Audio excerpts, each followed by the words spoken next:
इस वीडियो में हम बात करने वाले हैं फेसबुक के सिंगल इमेज और वीडियो एड्स के बारे में। इसमें हम तफसील से बात करेंगे, मुख्तलिफ प्लेसमेंट्स की भी बात करेंगे जहां पर इमेज एड्स और वीडियो एड्स लगाए जाते हैं, और इसके अलावा तफसील से एक एक सेटिंग्स को हम इस वीडियो में बताएंगे। इसलिए इस वीडियो को आपने कंप्लीट देखना है ताकि जो अहम पॉइंट्स हों वो आपसे मिस ना हो, ठीक है। और इसके अलावा अगर आपने मेरी पिछली वीडियो नहीं देखी जिसमें मैं तफसील से कैंपेन क्रिएशन के बारे में, उसकी मुख्तलिफ ऑब्जेक्टिव्स और डिफरेंट टाइप्स जो है उनके बारे में मैंने तफसील से बताया, एड्स के बारे में तफसील बताया कि एड सेट क्या होता है और क्या क्या सेटिंग जो है हमें करनी होती है, तो वो अगर आपने वीडियो नहीं देखी है तो आप पहले वो वीडियो देख लें। उसके बाद इस लास्ट सेक्शन में आए जहां पर हम एड क्रिएट करने वाले हैं, ठीक है। इसके अंदर भी डिफरेंट टाइप्स हैं जिसमें हम इस वीडियो में बात करेंगे सिंगल इमेज और वीडियो एड्स के बारे में, ठीक है। उसके बाद हम नेक्स्ट वीडियोज में सारी टॉपिक्स, सारे जो डिफरेंट टाइप्स हैं एड्स की, उन सब के बारे में हम तफसील से बात करेंगे, ठीक है। तो सबसे पहले सिंगल इमेज और वीडियो एड्स में जैसे कि एज यूजुअल दोनों ऊपर कैंपेन के अंदर भी हमें पहले नेम रखना पड़ता है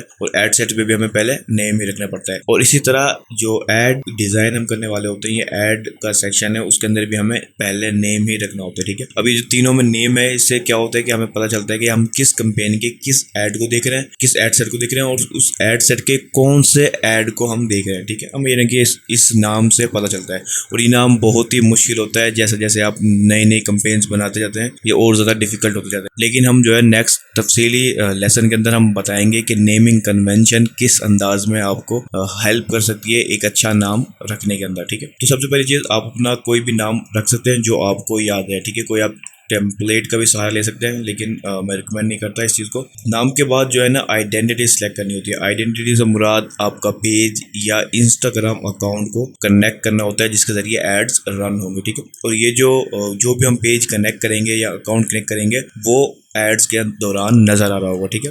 तो जिसके लिए भी आप एड चला रहे हैं, जिस पेज के लिए भी या किसी भी कस्टमर के लिए, तो उसके पेज को सिलेक्ट करें। यहाँ पर हमेशा के ऊपर हमारा एक टेस्टिंग पेज सिलेक्ट है जो हम शुरुआत से ही यूज़ करते आ रहे हैं फेसबुक एड्स मास्टरी कोर्स के अंदर, ठीक है। वो हमने ऑटो यहाँ सिलेक्ट है क्योंकि हमने सिर्फ फेसबुक का पेज बनाया है, इंस्टाग्राम अकाउंट नहीं बनाया टेस्टिंग के लिए, तो हम यहाँ पर इंस्टाग्राम अकाउंट कनेक्ट नहीं करेंगे। लेकिन अगर आप इंस्टाग्राम पर भी ऐड चलना चाहते हैं तो आप लाजमी तौर पर यहाँ पर इंस्टाग्राम अकाउंट कनेक्ट कर लें। इसके अलावा इसके अंदर ये पॉसिबिलिटी होती है, अगर आपने अपना इंस्टाग्राम अकाउंट ऑलरेडी इस पेज से बाय डिफ़ॉल्ट फेसबुक की सेटिंग में जाके यानी कि कनेक्ट किया हुआ ऑलरेडी, तो ये ऑटो कनेक्ट हो जाएगा। अगर नहीं किया हुआ तो आप यहाँ पर भी कनेक्ट कर सकते हैं, ठीक है। सिंपली आप कनेक्ट नाउ पे बटन पे क्लिक करेंगे तो इंस्टाग्राम का पॉपअप आपको सामने नजर आएगा, ठीक है। उससे आप सिंपली लॉगिन करें और आपका इंस्टाग्राम अकाउंट यहाँ पर कनेक्ट हो जाएगा। वरना आप अपने पहले पेज पे कनेक्ट कर लें, उसके बाद यहाँ पर आके ऐड चलाएं। अच्छा, इसके नीचे ही एक ऑप्शन आता है ब्रांडेड कंटेंट। इससे किसे मुराद ये होता है कि अगर आप ऐड चला रहे हैं, ठीक है, जिसके अंदर किसी और ब्रांड को भी मेंशन किया गया है या उसका ब्रांड का कॉपीराइट यूज़ किया गया है, तो आप वो फेसबुक आपको रिकमेंड कर रहा है कि आप उसके नाम को भी मेंशन कर दें, ठीक है, ताकि किसी किस्म के कॉपीराइट से आप बच सकें, ठीक है। अगर आप करना चाहें और कोई अच्छे ब्रांड के लिए आप ऐड रन कर रहे हैं और किसी और बड़े ब्रांड का नाम शामिल हो रहा है इसके अंदर, तो आप लाजमी ऐसा कर दें, ठीक है। इससे आपको ऐड पे कोई भी फ़र्क नहीं पड़ेगा, लेकिन आप किसी किस्म के भी लीगल इशू से बच जाएंगे, ठीक है। लेकिन शुरुआत के अंदर एज ए बिगिनर अपने एक लो लेवल के एड्स पे चला रहे हैं अगर आप, तो उसमें इतनी टेंशन लेने की चीज़ ज़रूरत नहीं होती। अच्छा, नीचे हम आते हैं तो इसमें एक सेक्शन आ जाता है ऐड सेटअप का, यानी कि ये काफ़ी जो है ना अहमियत का हामिल सेक्शन है, ठीक है। इसके अंदर हम अब क्रिएट करने वाले हैं ऐड, ठीक है। इसके अंदर और ऑप्शन भी होते हैं, जैसे हम पहले से मौजूद यानी कि एग्जिस्टिंग पोस्ट को भी यूज़ कर सकते हैं। जो पोस्ट ऑलरेडी हमारे पेज पे मौजूद है यानी कि हमने पोस्ट कर चुके हैं, उससे भी हम यूज़ कर सकते हैं एज अ ऐड। और हम क्रिएटिव हब के मॉकअप्स को भी यूज़ कर सकते हैं, लेकिन इनके ऊपर हम तफसील से आगे बात करेंगे। अभी हम बात करने वाले हैं क्रिएट ऐड के अंदर बारे में, ठीक है। क्रिएट ऐड के अंदर जो है ना क्रिएटिव के सोर्स हैं, ठीक है। एक मैनुअल अपलोड जो हम खुद अपने कंप्यूटर्स या मोबाइल के जरिए अपलोड करते हैं। दूसरा कैटलॉग। कैटलॉग क्या होता है ये मैं आपको कॉमर्स मैनेजर और कैटलॉग के सेक्शन में, फेसबुक शॉप के सेक्शन में कंप्लीट अंदाज में बता चुका हूँ। अगर आप कैटलॉग क्रिएट कर चुके हैं तो हम यहाँ पर सिंपली उस कैटलॉग को सिलेक्ट करेंगे, उसके जितने भी प्रोडक्ट्स होंगे वो ऑटो आपके एड्स में नज़र आना शुरू हो जाएंगे। लेकिन हम यहाँ पर कैटलॉग के बारे में बात नहीं करेंगे, हम बात करेंगे मैनुअल अपलोड के बारे में, ठीक है। कैटलॉग को हम एक तफसीलन वीडियो के अंदर बात करेंगे। पहले हमने मैनुअल अपलोड सेलेक्ट किया, उसके बाद फॉर्मेट में आता है, तो हम यहाँ पर सिंगल इमेज और वीडियो फॉर्मेट को इस लेसन में तफसील से बताएंगे। अगले लेसन में कैरोसेल ऐड और कलेक्शन एड्स को भी तफसीलन बताएंगे। तो सिंगल इमेज और वीडियो, जाहिर सी बात है नाम के जरिए आपको पता चल गया कि या तो हम इमेज यूज़ करेंगे कोई सिंगल, ठीक है, क्योंकि फेसबुक पे सिंगल से ज़्यादा यूज़ नहीं किया जाता, या फिर हम वीडियो यूज़ करेंगे, ठीक है। उसके अलावा हम नीचे आते हैं तो यहाँ पर आपको एक ऑप्शन मिलेगा ऐड क्रिएटिव का, ठीक है।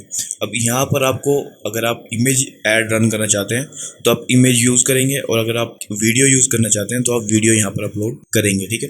तो सिंपली आप यहाँ पर ऐड मीडिया का ऑप्शन नजर आ रहा है आपको, इस पर आप क्लिक करेंगे तो यहाँ पर ऐड इमेज का भी ऑप्शन नजर आ जाएगा और ऐड वीडियो का ऑप्शन भी नजर आ जाएगा। तो आप जो भी अपलोड करना चाहते हैं आप उसे सिंपली यहाँ से क्लिक करके अपने जो है ना कंप्यूटर से या फिर पेज अकाउंट से या फेसबुक अकाउंट से पिक्चर को सिलेक्ट कर सकते हैं, और इसी तरह वीडियो को भी सिलेक्ट कर सकते हैं। मैं भी आपको करके दिखाऊंगा, लेकिन उससे पहले मैं आपको क्रिएट वीडियो के बारे में बताऊंगा। क्रिएट वीडियो का ऑप्शन फेसबुक ने दिया है कि मिसाल के तौर पर आप वीडियो एडिटर नहीं है या आप वीडियो एडिटर को हायर नहीं करना चाहते, तो आप सिंपली इस क्रिएट वीडियो के ऑप्शन पे क्लिक करें और आप खुद अपने पेज पे मौजूद या डिफरेंट इमेजेस को यूज़ करते हुए आप खुद एक जो है ना सिंपल सी स्लाइडिंग वीडियो बना लेंगे फेसबुक के प्लेटफॉर्म के ऊपर ही, ठीक है।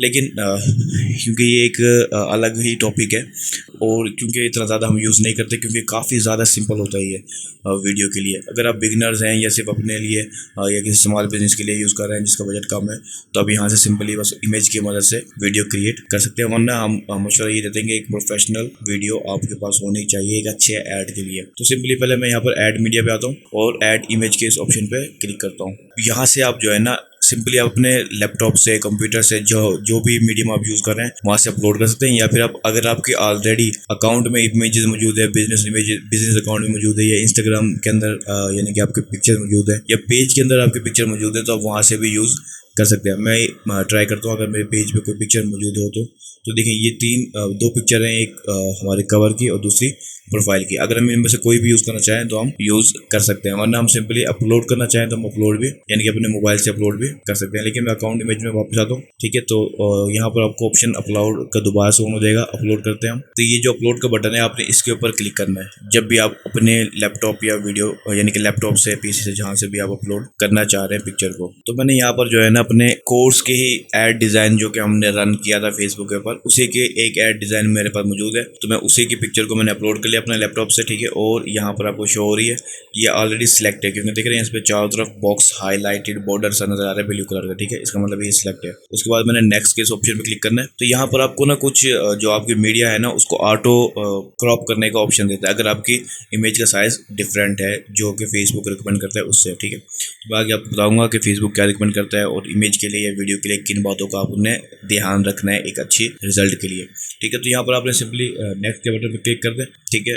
उसके बाद ऑप्टिमाइज का ऑप्शन आ रहा है, तो आप अलाउ इन्हेंसमेंट कर दें, ये थोड़ी बहुत ही कलर की एडजस्टमेंट करता है, तो इतना ज़्यादा फर्क नहीं पड़ेगा, इसको डन कर दें। अच्छा देखिए, इसके बाद क्योंकि हमने पिक्चर को अपलोड कर दिया है तो अब वो मुख्तलिफ प्लेसमेंट्स में जो है ना आपको यहाँ पर शो हो रही है उसका प्रीव्यू। प्लेसमेंट्स क्या होती है ये हम अपने पिछले लेसन में डिटेल में बात कर चुके हैं, ठीक है। तो हम इस लेसन में यहाँ पर बात नहीं करेंगे ज़्यादा डिटेल में। तो पिक्चर हमारी अपलोड होगी है, यहाँ पर आपको उसका प्रीव्यू भी नज़र आ रहे हैं कुछ, ठीक है। और मोबाइल का प्रीव्यू, यहाँ पर फेसबुक फीड का प्रीव्यू भी नज़र आ रहा है, ठीक है। जो असल में ये जो पिक्चर का साइज़ है, डायमेंशन है, वो सारी फेसबुक फीड के लिए बनी हुई है, ठीक है। ये अब हमने पिक्चर अपलोड कर दिया, इसी बिल्कुल सेम स्टाइल में आपने जो है ना वीडियो को अपलोड करना है। तो ये सेम इसी अंदाज में आपको सारा प्रोसीजर सेम टू सेम है वीडियो का भी। अच्छा, अब मैं अगर आपको बताऊं कि आपने किन चीज़ों का ख्याल रखना है इमेज के अंदर और किन चीज़ों का ख्याल रखना है अपने वीडियो के अंदर, तो सबसे पहली चीज़, अगर आप इमेज ऐड लगाना चाह रहे हैं तो आप एक चीज़ का ख्याल रखें कि इमेज का साइज जो होगा वो होगा 1080 बाय 1080, अगर आप फेसबुक फीड के ऊपर अपलोड करना चाह रहे हैं, ठीक है।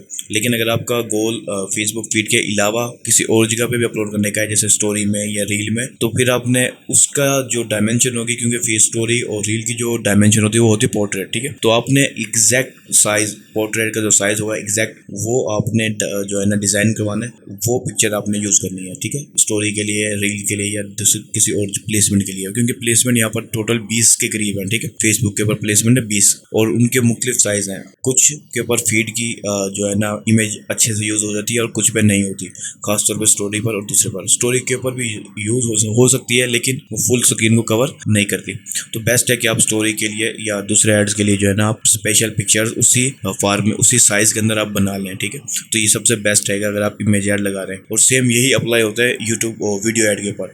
वीडियो इमेज जो ऐड है उसका साइज़ भी आप 1080 बाई 1080 ही रखें, ठीक है। बाकी अगर आप स्टोरी के लिए या रील ऐड चलाना चाहते हैं तो फिर आप उसके मुताबिक अपने वीडियो का साइज को रख सकते हैं। ठीक है, ये तो एक हो गया एक कॉमन सा पॉइंट। उसके बाद इमेज के अंदर जो आपने दूसरे नंबर पे ख्याल रखना है वो आपने रखना है कि आपने इमेज के अंदर जो है ना टेक्स्ट का इस्तेमाल कम से कम करना है। कोशिश करें कि ग्राफिक्स से और फोटोग्राफी से जो है ना आप अपने मकसद को, अपने गोल को डिस्क्राइब करें, मार्केटिंग मैसेज को डिस्क्राइब करें। ठीक है, जितना कम टेक्स्ट होगा उतना आपका CPM जो होगा वो कम आएगा। CPM का मतलब होता है कॉस्ट पर 1000 इंप्रेशन। वो हम आगे जाके और भी डिटेल में बात करेंगे। अब मैंने ये क्यों कहा, इसकी वजह ये है कि अगर आपका टेक्स्ट ज़्यादा हो तो आपका कॉस्ट पर 1000 इंप्रेशन के CPM जो है ना बढ़ जाता है। तो इससे आपको जो कॉस्ट रिजल्ट यानी कि ऐड की जो कॉस्ट है वो थोड़ी ज़्यादा जो है ना अदा करनी पड़ती है फेसबुक को। तो अब इसका रेशो आप क्या रखें, मैं रिकमेंड करूँगा कि आप 30% और 70% का रेशो रखें। यानी कि आपके इमेज के अंदर 30% जो है ना टेक्स्ट होना चाहिए, बाकी जो है ना जगह मुख्तलिफ ग्राफिक्स या फोटो या दूसरी चीज़ों ने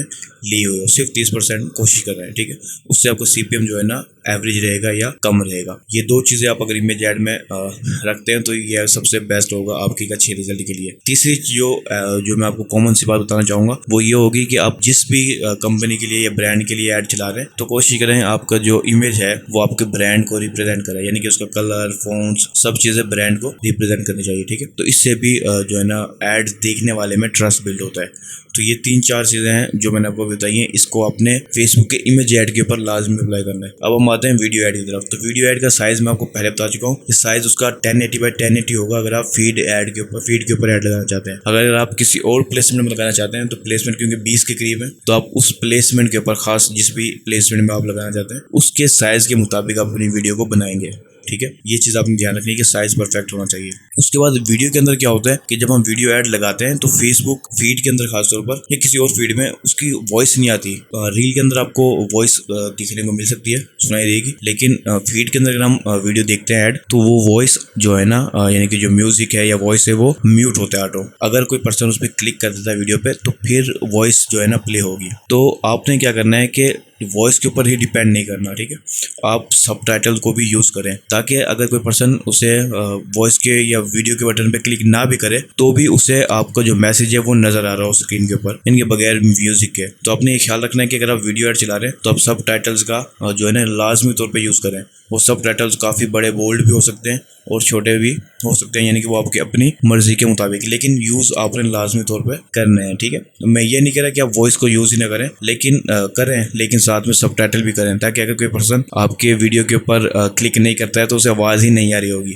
और अगर आप सबटाइटल या इस तरह का कोई भी चीज़ यूज़ नहीं कर रहे हैं वीडियो के अंदर तो ज़ाहिर सी बात है आप सिर्फ वीडियो हलचल ही नज़र आएगी, ऐड देखने वाले को उसे कुछ भी समझ नहीं आएगा। तो बेहतर है कि जब आप वीडियो ऐड चलाएं तो सबटाइटल का आप लाजमी तौर पर ख्याल रखें। तो ये वीडियो ऐड के अंदर ये दो चीज़ें अगर आप ध्यान देते हैं तो आपको एक अच्छा रिजल्ट मिलेगा इंशाल्लाह। तो ये इमेज ऐड में और वीडियो ऐड में अपने ख्याल रखना है। बाकी बातें बताने की तो बहुत सारी हैं लेकिन इस टॉपिक से वो हट जाएगी, यानी कि वो ग्राफिक डिज़ाइन और वीडियो एडिटिंग के टॉपिक में चली जाएगी। अब देखिए मैं आपको बताता हूँ कि मैंने क्यों कहा कि आपने साइज़ का ख्याल रखना है, बेशक वो इमेज हो या वीडियो, हर प्लेसमेंट के साइज़ का आपने ख्याल रखना है। अब देखिए फीड के अंदर हमें एक परफेक्ट जो हमारी इमेज है वो शो हो रही है, इसी तरह वीडियो भी परफेक्ट अंदाज में शो होगी क्योंकि ये 1080x1080 की ही साइज़ है। लेकिन अगर मैं नीचे आता हूँ तो ये देखिए यहाँ पर ये है मैसेंजर बॉक्स इनबॉक्स। तो अब ये जो साइज़ शो हो रहा है ये इस अंदाज में हो रहा है। अब ये पिक्चर पढ़ने के काबिल नहीं है, ठीक है, ये पढ़ी ही नहीं जा रही सही से, तो ये इसके लिए बिल्कुल भी परफेक्ट नहीं है। इसके अलावा मैं नीचे आऊँ तो देखिए ये स्टोरी ऐड और रील ऐड है मिसाल के तौर पर, तो मैं इसे अगर ओपन करता हूँ तो ये देखें अब ये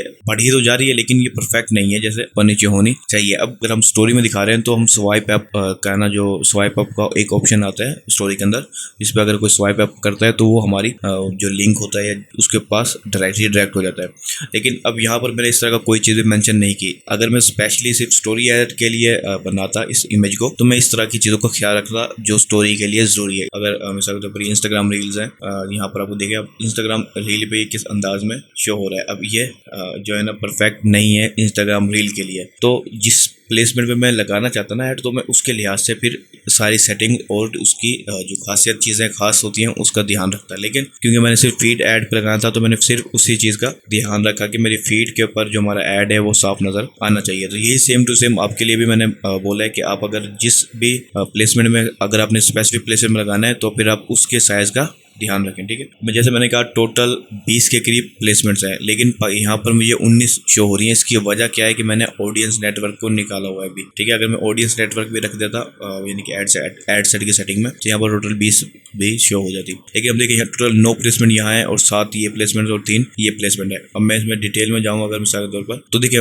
इसके एक एक प्लेसमेंट को मैं मैनुअली हर प्लेसमेंट के लिए मैं अपनी इमेज को एडिट कर सकता हूँ। मिसाल के तौर पर मैं अब यहाँ ओवरले एड्स इन रील्स, इसके ऊपर मैं क्लिक करता हूँ, एडिट करता हूँ, तो देखिए ये इमेज मेरी यहाँ पर आपको शो हो रही है। अब एग्जांपल के तौर पर जो मैं आपको बताना चाह रहा हूँ यहाँ पर वो ये है कि अगर आपकी एक इमेज आपने बनाई है जो फीड के लिए, तो आप उसका मुख्तलिफ वेरिएशन बना लें। यानी कि अगर आप एक सब प्लेसमेंट को ही कवर करना चाहते हैं तो आप उसके मुख्तलिफ वेरिएशन बना लें। यानी कि रील ऐड के लिए अलग बना लें, और जो है ना स्टोरी ऐड के लिए अलग बना लें, और फीड ऐड के लिए अलग बना लें। यानी 2-3 वेरिएशन उस सेम ऐड क्रिएटिव की बना लें, फिर बेशक वो वीडियो है या इमेज है। अब आप क्या कर सकते हैं, यहाँ पर आके चेंज का ऑप्शन है, आप यहाँ पर आके इस जो प्लेसमेंट है इसके लिए सिर्फ आप अपनी इमेज को या वीडियो को चेंज कर सकते हैं, ठीक है। वो चाहे इमेज हो या फिर वीडियो हो, या यानी कि इमेज हो या वीडियो हो, आप उसे चेंज कर सकते हैं हर प्लेसमेंट के लिए। अगर आप सब प्लेसमेंट को कवर करना चाहते हैं तो आप उसका वेरिएशन बना लें और उसको यहाँ पर आके 1 बाय 1 चेंज कर दें, ठीक है। अगर ऐसा नहीं करना चाहते हैं तो फिर आप एक स्पेसिफिक भी बना के चला सकते हैं, ठीक है। लेकिन बेस्ट है कि आप अलग बना लें। अच्छा, उसके बाद हम निचले ऑप्शन में आते हैं, तो वो हमारा ऑप्शन है प्राइमरी टेक्स्ट का, ठीक है।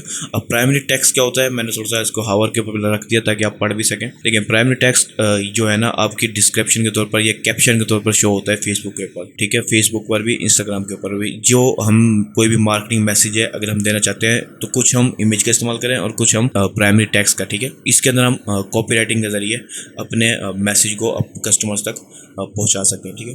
अब इसकी लेंथ कितनी होगी, जो रिकमेंड कर रहे हैं वो है 125 कैरेक्टर्स, ठीक है। लेकिन आप जितने भी कैरेक्टर यूज़ करना चाहें यूज़ कर सकते हैं, 500, 600, 1000, ठीक है। यानी कि लॉन्ग फॉर्म कंटेंट भी आप डाल सकते हैं, ठीक है। और यानी कि आपकी अपनी मर्ज़ी पर है, और ये डिपेंड करेगा कि आप किस चीज़ के लिए ऐड चला रहे हैं, ई कॉमर्स के लिए चला रहे हैं या किसी सर्विस बेस्ड बिजनेस के लिए चला रहे हैं। अब जिस बिज़नेस के लिए भी चला रहे हैं आप उसके मुताबिक कॉपी राइटिंग करवाएंगे और वो यहाँ पर यूज़ करेंगे। जो भी यहाँ पर यूज़ होगा वो यहाँ पर टॉप के ऊपर शो होगा, ठीक है। अब मैं एग्जांपल के तौर पे कुछ यहाँ पर लिखता हूँ। अब देखें जो भी मैंने यहाँ पर टेक्स्ट लिखा है वो यहाँ पर हमें टॉप के ऊपर शो हो रहा है। इंस्टाग्राम में ये इमेज के नीचे शो होता है थोड़ी सी लाइन, और फेसबुक में ये टॉप के ऊपर शो होती है, ठीक है। 2 या 3 लाइनें शो होती हैं, कभी कभार पूरी काफ़ी बड़ी 7-8 लाइनें भी शो हो जाती हैं, ठीक है। लेकिन पहली 2 से 3 लाइनें जो है ना वो इंपॉर्टेंट होती हैं आपके मैसेज के अंदर सी मोर के बटन पर क्लिक करने के लिए, ठीक है। यानी कि जो भी आप जितना ज़्यादा लिखेंगे तो ये सी मोर के बटन पर चला जाएगा। साथ में मैं यहाँ कॉपी पेस्ट करके और आपको दिखाता हूँ। अब मैंने यहाँ पर एक ही मैसेज को थोड़ा सा ज़्यादा बार कॉपी पेस्ट कर दिया, देखिए यहाँ सी मोर का ऑप्शन आ गया, ठीक है। तो इसी तरह से जो आपकी पहले 2-3 लाइन है वो इंपॉर्टेंट है, उसमें जो आपका मैसेज अगर अच्छा होगा तो वो सी मोर के बटन पे भी क्लिक कर देगा, ठीक है। इसके अलावा यहाँ पर एक ऐड टेक्स्ट ऑप्शन का बटन आ रहा है, अगर आप इस पर क्लिक करें तो आप तकरीबन 5 सेट प्राइमरी टेक्स्ट के ऐसे यहाँ पर डाल सकते हैं 1 बाय 1। लेकिन इससे क्या होगा कि फेसबुक को हम फ्री हैंड दे देंगे कि वो इन 5 में से कभी कोई ऐड सेट यानी कोई प्राइमरी टेक्स्ट किसको दिखाएगा तो कभी कोई दिखाएगा, यानी कि फेसबुक को अथॉरिटी दे दी हमने, ठीक है। तो ऐसे ना करें तो बेस्ट है, ठीक है। अगर आपके पास 5 जो है ना कॉपी राइटिंग हुई है तो आप 1 बाय 1 उसे टेस्ट कर लें। इसके तरह फेसबुक को देने के बजाय आप 1 बाय 1 टेस्ट कर लें। ये अब मैं आपको A/B टेस्टिंग जब हम लेसन सीखेंगे तो उसके अंदर आप ये समझ जाएंगे टेस्टिंग मैंने क्या कहा है, ठीक है। इसके बाद हम अगर हम जो है ना हेडिंग में है तो हेडिंग फेसबुक के ऊपर जो है ना वो इमेज के नीचे एज अ बटन शो होती है। यहाँ पर हेडलाइन आती है, उसके नीचे उसकी डिस्क्रिप्शन और URL और साथ में जो है ना कॉल टू एक्शन का बटन शो होता है, जो हम तीनों चीज़ों के बारे में बात करेंगे। तो देखें ये हमारे हेडलाइन है, जो भी हम हेडलाइन लिखेंगे वो वहाँ पर शो होगी। अब यहाँ पर भी आपको सेम ऐसे हेडलाइन ऑप्शन का जो है ना ऑप्शन मिलेगा कि आप अप टू 5 हेडलाइन भी यहाँ पर डाल सकते हैं। जैसे प्राइमरी टेक्स्ट आप 5 डाल रहे हैं तो वो 1 कभी किसी हेडलाइन को तो कभी किसी प्राइमरी टेक्स्ट को एक साथ यूज़ करके कस्टमर को दिखाएगा, ठीक है। यानी कि ऐड देखने वाले को जो कस्टमर ही होता है वो उसको दिखाएगा। तो आप यहाँ पर जो भी हेडलाइन लिखना चाहते हैं, अब ये चीज़ देखें कि आप क्योंकि एडवर्टाइज़र हैं तो आपका कॉपी राइटिंग, आपके इमेज और आपकी जो है ना हेडलाइन, ये तीनों आपस में मैच ना करें, जबकि एक दूसरे के मतलब को एक्सप्लेन करें। ठीक है।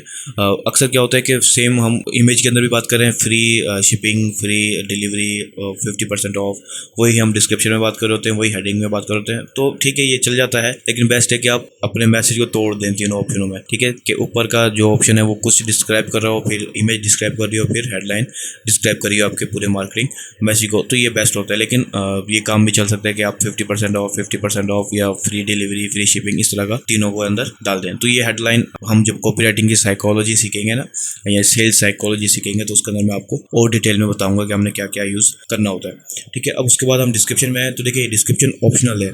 अगर आपकी हेडलाइन थोड़ी ज़्यादा बड़ी है, ठीक है, तो आप डिस्क्रिप्शन ना डालें ताकि आपकी हेडलाइन पूरी शो हो सके। अगर आपकी हेडलाइन छोटी है तो आप डिस्क्रिप्शन डाल दें जो हेडलाइन को थोड़ा सा डिस्क्राइब करती हो, ठीक है, और ज़्यादा डिस्क्राइब करती हो। यानी कि फ्री डिलीवरी दे रहे हैं तो आप नीचे डाल दे सकते हो फ्री डिलीवरी, आपने ऊपर फ्री डिलीवरी का, नीचे आप डाल दें ऑल ओवर पाकिस्तान या ऑल ओवर पंजाब या ऑल ओवर सिंध। इस तरह से अगर आप थोड़ा सा डिस्क्राइब करना चाहें तो नीचे आप डिस्क्रिप्शन में डिस्क्राइब कर दें, ठीक है। तो डिस्क्रिप्शन को आप कोशिश करें कि हेडलाइन के एक्सप्लेनेशन के तौर पर यूज़ करें। तो हम इससे थोड़ा और नीचे आते हैं, तो यहाँ पर ऑप्टिमाइज टेक्स्ट पर पर्सन लिखा हुआ है, ठीक है। अगर आप इसे ऑन करते हैं तो ये देखिए, इसके अंदर असल में होता क्या है कि अगर आपने ऊपर ऑप्शन दिए हुए हैं ना, 4-5 ऑप्शन दिए हुए हैं, तो फेसबुक को हमने, जैसे मैंने कहा कि अथॉरिटी चली जाती है, तो फेसबुक हर पर्सन के लिहाज से जो भी फेसबुक के ऊपर ऐड देखने वाला होगा ना आपका, तो वो उस फेसबुक उसके इंटरेस्ट को देखेगा कि उसका क्या क्या इंटरेस्ट है। उसके इंटरेस्ट को देखते हुए आपके प्राइमरी टेक्स्ट को, हेडलाइंस को, डिस्क्रिप्शन को ऊपर नीचे करके एक नई हेडलाइन, नया डिस्क्रिप्शन यूजर के सामने पेश कर देगा, ठीक है। उसमें चांसेस होते हैं कि आपको थोड़ी सी जो है ना अच्छी परफॉर्मेंस मिले, चांसेस होते हैं, ठीक है। लेकिन मैं रिकमेंड नहीं करता। इसकी वजह क्या होती है कि आपको नहीं पता कि फेसबुक ने क्या उस यूज़र को दिखाया जो उसने क्लिक किया, तो आपको क्या फ़ायदा होगा, बेशक वो कुछ भी दिखा दे। जबकि हमारे पास सारा हमारे कंट्रोल में होना चाहिए, ताकि हम देख सकेंगे कौन सी इमेज अच्छी चली, कौन सी जो है ना कॉपी राइटिंग अच्छी चली, तो हम ताकि नेक्स्ट ऐड के लिए अंदर ये चीज़ें डिसाइड कर सकें कि हमने किस इमेज को लेके चलना है, किस कॉपी राइटिंग को लेके चलना है। तो हमारे पास कंट्रोल होगा तो बेस्ट होगा, फेसबुक के पास कंट्रोल होगा तो हमारे पास डाटा कम रहेगा, जबकि डाटा हमारे पास ज़्यादा होना चाहिए। तो बहरहाल ये A/B टेस्टिंग में हम और डिटेल में भी देखेंगे। तो अब हम नीचे आएँ तो यहाँ पर आपको एक ऑप्शन मिलेगा कॉल टू एक्शन का। जैसे मैंने आपको कहा कि कॉल टू एक्शन का बटन हमें यहाँ पर शो होता है, वो लर्न मोर हो सकता है, वो शॉप नाउ हो सकता है, वो कॉन्टैक्ट अस हो सकता है, कुछ भी हो सकता है। तो कॉल टू एक्शन हम यहाँ से सिलेक्ट करेंगे, कोई भी जो भी आपका बिजनेस है। अगर आप ई-कॉमर्स वेबसाइट के चला रहे हैं तो हम ज़्यादा शॉप नाउ के बटन को यूज़ करते हैं, और मुख्तलिफ बटन भी हम यूज़ कर सकते हैं। उसके बाद नीचे इन्फो लेबल्स का ऑप्शन है, ये पहले नहीं होता था, ठीक है। ये अभी नई अपडेट्स के अंदर जो है ना, नए नए यानी कि चंद महीने या तकरीबन साल भी नहीं हुआ होगा, मुझे यकीन है चंद महीने पहले की जो है ना पैदाइश है ये, ठीक है। तो यहाँ पर इन्फो लेबल्स क्या होते हैं कि फेसबुक, जैसे मैंने कहा था ना, फ्री डिलीवरी,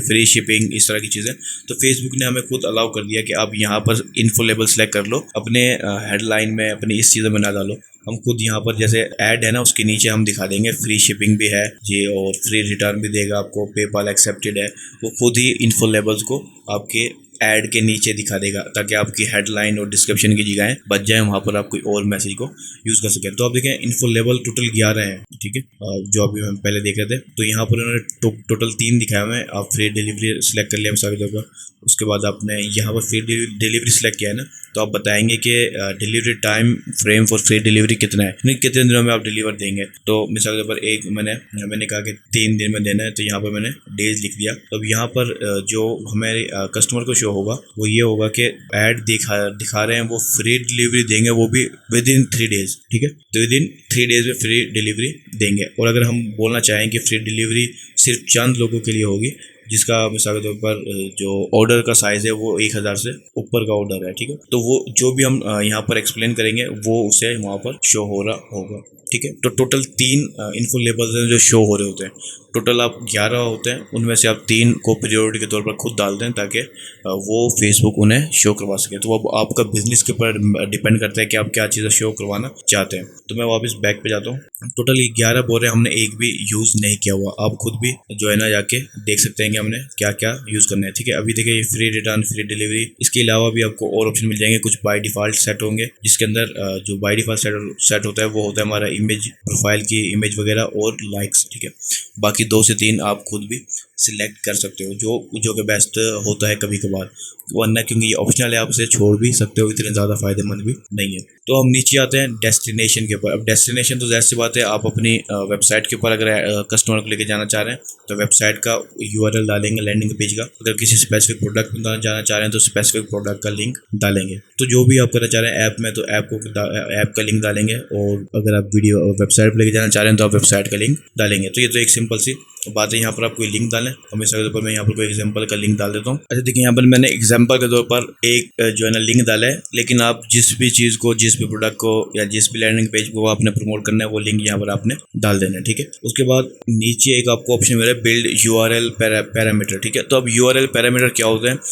मिसाल के तौर पर हमने पिक्सल ऑलरेडी अपनी वेबसाइट पर इंस्टॉल किया हुआ है, ठीक है, लेकिन हम एडिशनल ट्रैकिंग करना चाहते हैं गूगल एनालिटिक्स के जरिए या किसी और एनालिटिक्स के सॉफ्टवेयर के जरिए, ट्रैकिंग सॉफ्टवेयर के जरिए। तो हम क्या करते हैं कि हम यूआरएल पैरामीटर बना देते हैं, जिससे हमें पता चलता है कि ट्रैफिक अगर आ रही है हमारी वेबसाइट पे तो वो किस ऐड के थ्रू आ रही है, ठीक है, और किस ऐड के थ्रू आके हमें परचेज मिली है, ठीक है। तो ये एग्जांपल के तौर पर मैं थोड़ा सा और डिटेल बताऊँ, मिसाल के तौर पर आप फेसबुक ऐड भी चला रहे हैं, आप गूगल ऐड भी चला रहे हैं, आप टिकटॉक ऐड भी चला रहे हैं। अब ट्रैफिक तो आ रही है, ठीक है, अब वो ट्रैफिक किस सोर्स से आ रही है अब आप उसे नहीं देख सकते। मिसाल के तौर पर 1000 बंदा है तो आप किस से कितना है, आप इस चीज़ को कंट्रोल करना या और चीज़ें कंट्रोल करना मुश्किल हो जाता है। तो हम क्या करते हैं कि यूआरएल पैरामीटर बना लेते हैं, उससे हमें पता चल जाता है कि इस ऐड से आया, इस कंपेन से आया, इस ऐड सेट से आया और ये चीज़ें काम करके गया। तो हम गूगल एनालिटिक्स को ज़्यादातर कनेक्ट कर लेते हैं और यूआरएल पैरामीटर बना लेते हैं। लेकिन अगर आपका बिगिनर है तो आप इस चीज़ में ना जाएं, ठीक है। हम आगे लेसन में इस पर तफसील से बात करेंगे, ठीक है, यूआरएल पैरामीटर के ऊपर भी, ठीक है। तो फिर अगर आप करना चाहें तो करें, अगर ना करना चाहें तो आप इसे छोड़ दें, ठीक है। डिस्प्ले लिंक ये ऑप्शनल है, जो भी आप डालना चाहें बेशक। अगर ये एक आपका जो डेस्टिनेशन यूआरएल है वो काफ़ी लेंथी है तो वो आपका जो डोमेन होगा उसको यहाँ पर ऑटोमेटिक यूज़ कर लेगा। अगर आप उसके अलावा करना चाहें तो आप यहाँ पर डाल सकते हैं। हम नीचे आते हैं तो यहाँ पर 2-3 ऑप्शन और डाल दिए उसने कॉल एक्सटेंशन का, यानी कि आप चाहते हैं कि आपका कस्टमर इस पर यानी कि आपके लिंक पे क्लिक करे और आपकी वेबसाइट पे जाए तो वो आपको कॉल कर सके, ठीक है। तो आप इसको ऑन करें, अपनी कंट्री कोड और मोबाइल नंबर डाल दें, तो जैसे कस्टमर उस पर आपके जो लिंक होगा शॉप नाउ बटन या लर्न मोर जो भी बटन होगा उस पर क्लिक करके वेबसाइट पर जाएगा, वो आपको ऑटो कॉल कर सकेगा। लेकिन ये ई कॉमर्स ये इस तरह की वेबसाइटों के ऊपर आपने यूज़ हरगिज़ नहीं करना, क्योंकि आप चाहते हैं कि आपको प्रोडक्ट पेज पे जाए और बाय करे, ठीक है। इंस्टेंट एक्सपीरियंस और फेसबुक इवेंट क्या होता है ये हम अलग किसी वीडियो में बात करेंगे। नीचे आते हैं ज़्यादातर इंस्टेंट एक्सपीरियंस हम कलेक्शन ऐड में बात करेंगे इंशाल्लाह। नीचे आते हैं तो लैंग्वेजेस आप खुद जानते हैं कि अगर आपकी उर्दू है और आप ऑटो ट्रांसलेट करना चाहें इंग्लिश में तो आप यहाँ इस चीज़ को सिलेक्ट करेंगे, लेकिन अब टोटली इग्नोर करें क्योंकि ऑटो जो ट्रांसलेशन है वो इतने ज़्यादा बेस्ट नहीं होती। अगर आप ट्रांसलेशन करना ही चाहते हैं तो खुद बाय जो है ना मैनुअली करें। उसके बाद नीचे हम ट्रैकिंग के अंदर, ठीक है। तो जैसे मैंने कहा कि हमें पिक्सल ऑलरेडी इंस्टॉल किया हुआ है तो वो खुद ही सब कुछ ट्रैक कर लेगा। आपने सिंपली जो भी आपकी वेबसाइट है उसका पिक्सल को यहाँ पर आपने सेलेक्ट करना है, क्योंकि हमारा ये जो पेज है वो भी टेस्टिंग पेज है और business manager, add manager, pixel सब के सब टेस्टिंग है जो हमने इसी कोर्स के अंदर 1 by 1 बनाया है, ठीक है। शुरुआत से बनाते हुए हैं, जो देख रहा है वीडियो उसको जानता है कि हमने सारा टेस्टिंग के तौर पर बनाया है। तो हमने वही टेस्टिंग का जो पिक्सल था वो ऑटो सिलेक्ट हो गया, क्योंकि हमारे पास सिर्फ एक ही पिक्सल है। अगर एक से ज़्यादा पिक्सल होगा तो हमें यहाँ पर सिलेक्ट करने का ऑप्शन भी मिल जाएगा, ठीक है। क्योंकि ये मेरी वेबसाइट जो है ना इस वक्त मेंटेनेंस मोड पर है, यानी कि वो जो अंडर डेवलपमेंट में, तो इसलिए वो ऑफ है, ठीक है। इस वजह से पिक्सल जो है वो एक्टिवेट शो नहीं हो रहा। हम नीचे जाएँ तो अगर आपकी ऐप है तो आपका ऐप का जो पिक्सल है वो यहाँ पर आपको शो होगा, और अगर आप ऑफलाइन इवेंट्स ट्रैकिंग कर रहे हैं तो वो आपको जो है ना मैनुअली खुद सेटअप करना पड़ेगा। लेकिन हमने सिर्फ पिक्सल को ही सेटअप किया अभी तक, तो इसलिए ये दोनों ऑफ है। अगर आप ऐप के लिए कर रहे हैं तो आपका ऐप का पिक्सल लाजमी तौर पर आपने सेटअप किया होगा, हमने पिछली वीडियोज़ के अंदर बताया, ठीक है। तो अगर आपने सेटअप किया हुआ तो यहाँ पर आप उसे भी ऑप्शन को सिलेक्ट कर सकते हैं। अगर नहीं किया हुआ तो फिर आप यहाँ पर ऑप्शन में सिलेक्ट नहीं कर पाएंगे। ऑफलाइन इवेंट्स क्या होते हैं कि आपकी कोई शॉप है, कोई स्टोर है और वहाँ पर आप उनका कस्टमर्स का नंबर, ईमेल एड्रेस वगैरह कलेक्ट करते हैं, तो आप एक एक्सेल शीट बनाई हुई है आपने, तो आप वो मैनुअली एक्सेल शीट अपलोड करके अपने कस्टमर्स के डाटा के जरिए ट्रैक कर सकते हैं और उन्हें रीटारगेटिंग करके फेसबुक के ऊपर ऐड दिखा सकते हैं, ठीक है। यूआरएल पैरामीटर के बारे में हम पहले ऊपर भी बात करके आ चुके हैं, ये सेम टू सेम है, इसको हम जानते हैं। तो ये टोटल हमारा जो सिंगल इमेज और वीडियो का जो ऐड था वो हमारा 1 by 1 एक ऑप्शन हमने एक्सप्लोर कर लिया, ठीक है। तो इस अंदाज में हम जो है ना सिंगल इमेज और वीडियो ऐड चलाते हैं फेसबुक के ऊपर, ठीक है।